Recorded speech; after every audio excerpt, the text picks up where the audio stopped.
我是新车王小沈。今天有一位新客户啊，他说他的车在走颠簸路况的时候，左前轮有异响。他更换了减震器，更换了下支臂、平衡杠连接杆，通通都更换了新的。走颠路的时候还是异响。现在我们来检查一下，看是哪里的原因。我们检查了一下悬挂系统和减震，确实都是新的，一点间隙都没有。现在我们模拟一下这个快速过减速带这种效果。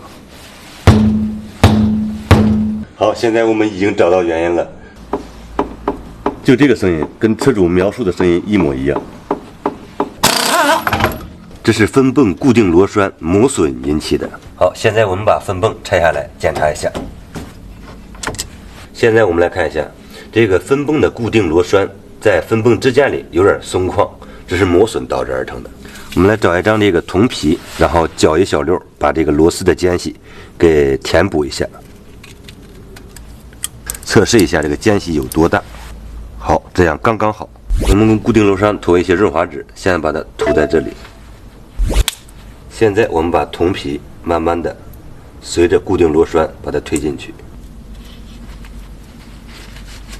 好，我们把下边的螺栓也来修复一下。我们涂一些黄油。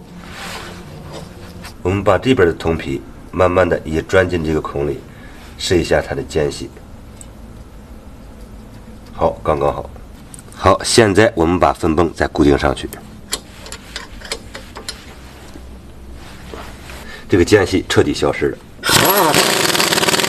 通过我们的检查和维修以后，分泵的间隙现在已经消失，通过路试异响已经消失。